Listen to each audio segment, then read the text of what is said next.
Siklab, sigaw ng pangarap. Kailanman natitig, sulat na dinamo. Ginawang panata, bawat sapoy, sandat at pag-asa. Tinig ng bayan ay higit sa akin. Tibok ng puso'y magtatanggol muli. Sigaw, nagahanap ng puso, ikaw pag-asa ng bayan. Tagapagtanggol sa gitna ng mundo. Sigaw, di kami matitigil. Ako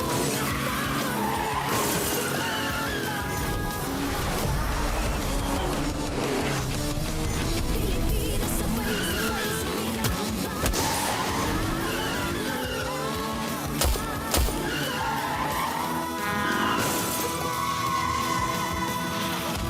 Sigaw mo. Nasaan ako?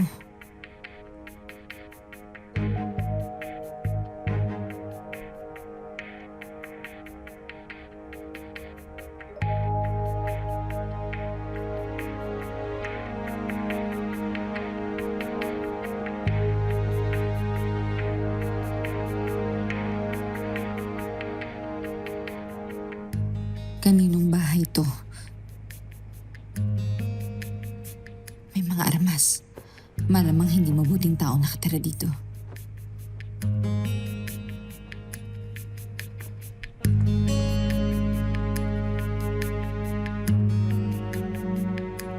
Sandali, sinong babae? Yung mistisang bangus? Nandito ho? Aling Maming? Nandito? Ilabas niyo, ilabas niyo. Nasaan yung babae niyan? Ilabas niyo, kasi may atraso pa yan sa akin. Hoy! Nasaan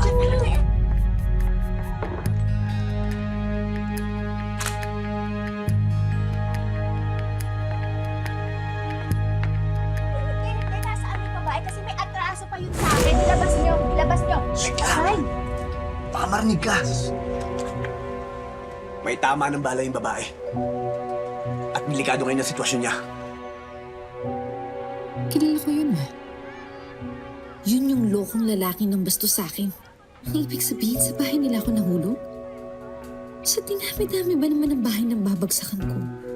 Bakit sa bahay pa niya? Pero wala na akong magagawa. Nasa panganib ang buhay ko. Kailangan ko muna magtago dito. Ilabas yun si Samantha at tapos ang usapan natin. Ilang beses kong dapat sabihin sa'yo, wala dito ang anak mo. Ilabas yun si Samantha.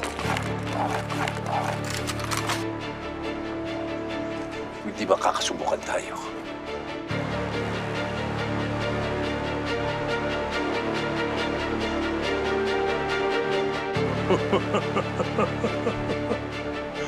Alam mong teritoryo ko to, Ricardo.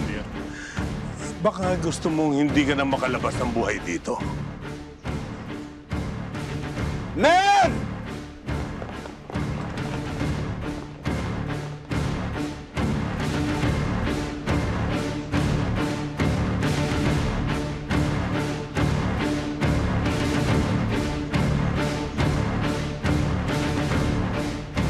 Boss, pabalik tayo rito. Marami sila. Nagkamali ka ng bilangga, Ricardo. Hindi na ako ang dating tau-tauhan mong sunod-sunuran sa'yo na pwede mo pang takot-takutin. See how things have changed around here? Mariano is more powerful than you now. Kundi dahil sa akin, hindi niyo mararating ang kinatatayuan niyo ngayon. You're a nobody then. But you're still a nobody. Hindi pa natin alam kung ano dahilan. Basta ang alam ko, delikado ngayon ang sitwasyon niya. At gusto siya patayin ng mga yan. Ako nga po, madadamay na naman tayo niyan. Alam niyo mas maganda, bakit hindi na lang natin sabihin sa mga pulis? Total siya naman yung pinaghahanap, di ba? Hindi natin pwede sabihin sa pulis. Delikado pa ang buhay niya. Mga armado yung mga lalaki. Hanggang ngayon hindi umaalis sa lugar natin. Gabo anak, baka mapahamak tayo. Kaya nga dapat huwag tayong maingay. Wala kang sasabihan kahit kapitbahay natin. Tingnan natin muna siyang gumaling. Tapos tanungin natin kung bakit siya hinahabol ng mga lalaki. Sa bubong? Paano nangyari yun? Kung naligaw sa kwarto mo ka, ano, magdininong na ba kami ha? Ano? Hoy! Mais nga kayo. Ito yung seryosong usapan, oh. NCIA siya. Sigurado ako kung meron mga humahabol ng mga tao doon. Sigurado mga masamang mga tao yun. Basta, sundin natin lahat ang sinasabi ni Gabo. Balita ko, nagkabarilan daw dito kagabi. Ano nangyari?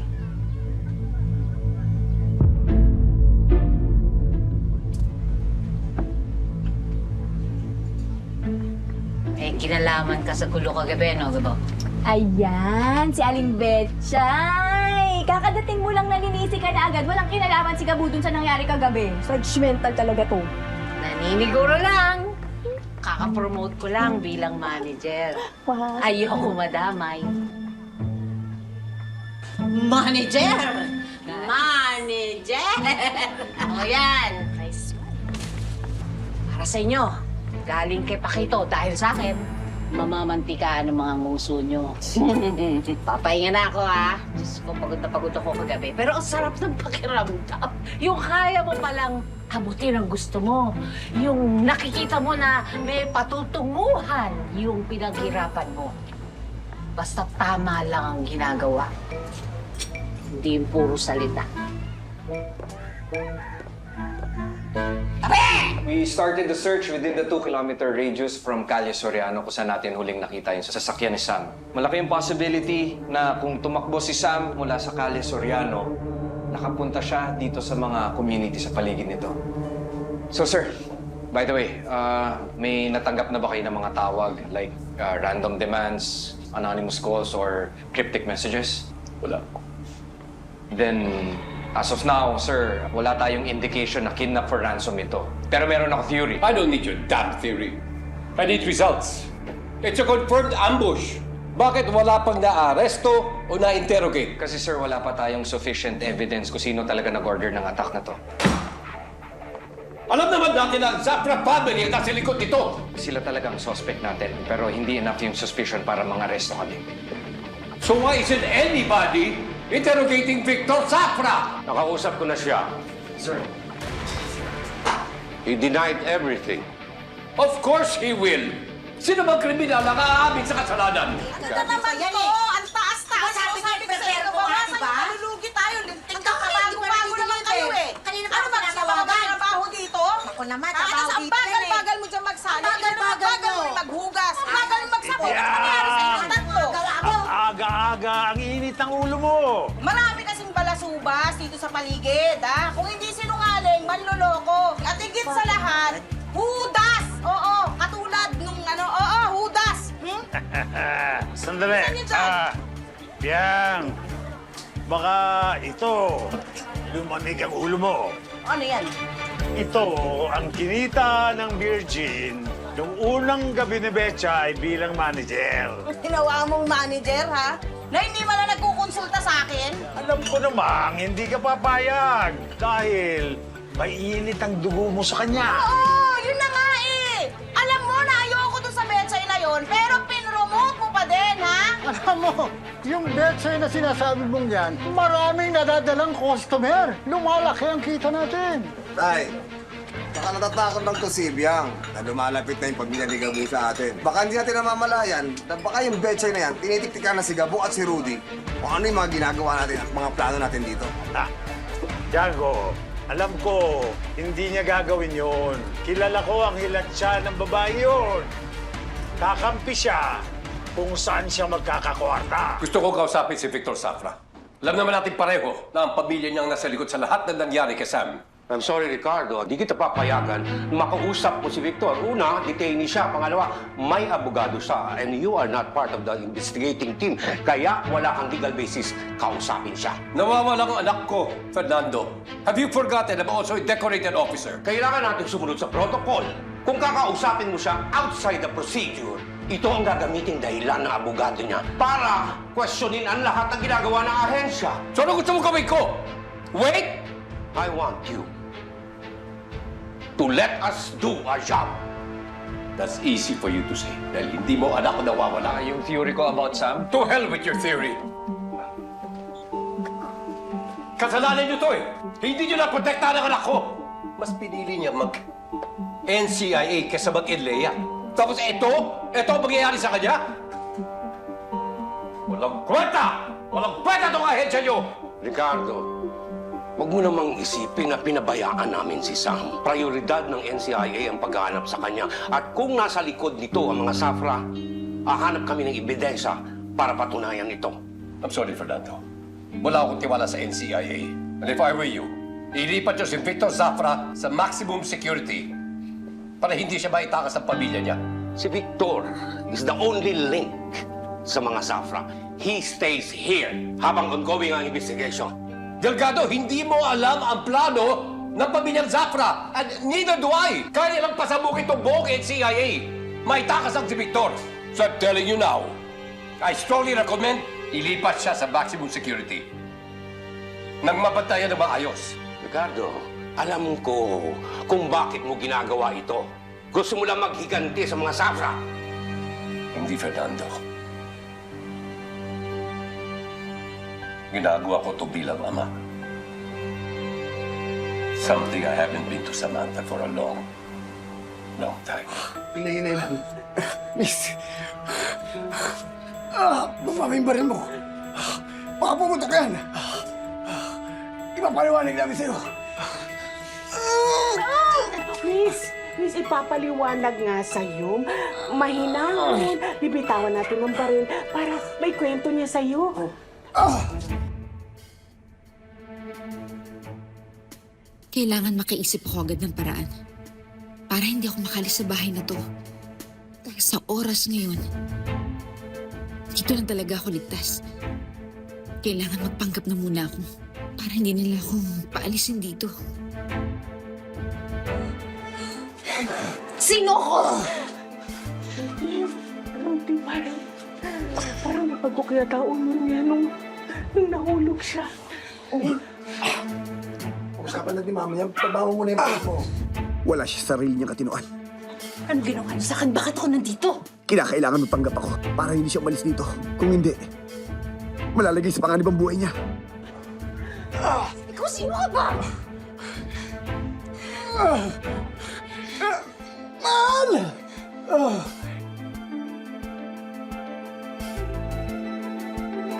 Ikaw si Gloria! Ako kalawa mo si Gabo! Ngayong Miyerkules. Kapag nailipat si Victor, mahihirapan na tayong ilabas siya. Wala pa sila sinasampang kaso! Sa akin! Wala kang silbi! Wala akong tiwala sa NCIA. I want you to be part of that transfer. He's questioning NCIA's capabilities. We have to prove to the man that we could find solid evidence against the Zafras. Kailangan goods kayo madaming escort. Pia, ikaw nang bahala tumimbre kay Victor. Yan dama ang mga tao. Yes, sir. This is our best chance. Iuwi ko ang anak mo mamaya. May problema kami. Wala siyang maalala. Kinakailangan namin tulungan yung babae. Akala niyo mauuto niyo ako. Malalaman ko din kung anong koneksyon niyo kay Zafra. Dahil kapag nalaman ng babae na hindi totoo lahat ng mga sinasabi namin, sigurado alis yun. May mga kalaban siya na nag-aabang dyan sa labas at papatayin siya! Kung asawa kita, may mga anak pa tayo? Ilang beses na rin nating sinubukan na mag-anak. Kaya lang hindi pa tayo pinagpapala ng Diyos. Huwag ka mag-alala. Mamayang gabi, gagawa tayo ng anak. Coco Martin Sigabo. Magandang araw po sa inyo lahat. Andito po si Tolitz aka Gerald at nagbabalita dito sa Coco Martins. Sigabo! Bawat sandali pagkapiling kasinta. Okay, ba't tayo nandito ngayon? Ito po ang shooting natin ngayon ay napaka-importante. Dahil ito po ang mga behind the scenes ipapakita namin sa inyo ng shooting day namin today. Kahit umuulan, wala kami pake. Kahit umuulan. Dahil ito po, ganito, tuloy-tuloy po tayo nagpapakita at nagpapalabas sa TV. At special ang BTS natin ngayon. Dahil ito ay BTS din ng Coco Jules! Coco Jules! Okay, dahil nandito sa ginantoong lupa sa aming komunidad for the first time, andito si Miss Julia Montes. Wow! Oh, di ba? Ako na mismo yung stinger niyo. Yahoo! So, ayan. Titingnan natin kung itong bagong salta dito, magiging kakampi ba? O kalaban ng mga taga Ginintoang Lupa. Kaya watch out. Let's go! Swipe!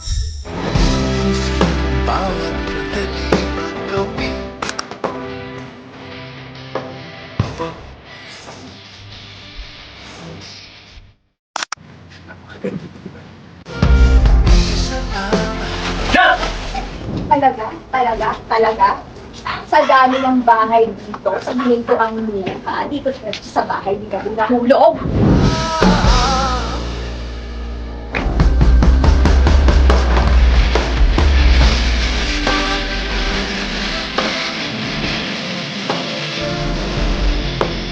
Ano ginagawa ko dito? Bakit ako nandito? Sa kanya, bakit ako nandito? Ikaw, sino ka ba? Ikaw si Gloria! Ako ang asawa mo sa tabo. Ikaw mo yan, mas pumutok yan. Asawa ka pa? Maria, maliliwanag yan lahat.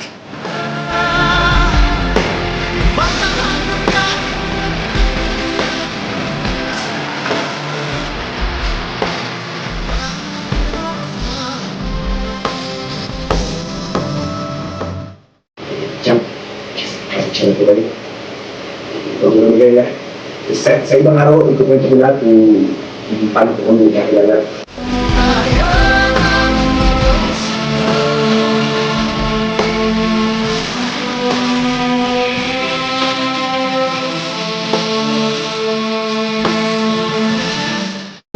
Ito, yan. Okay.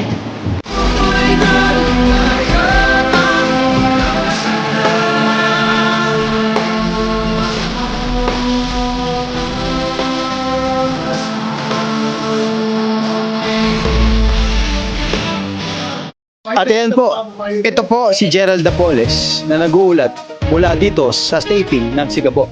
Hashtag Coco Martin Sigabo, alas 8 ng gabi sa All TV2, Kapamilya Channel, Kapamilya Online Live, TV5, A to Z at I1. Ako po, si Gerald Dapoles. Nag-aagap na puso, ikaw ang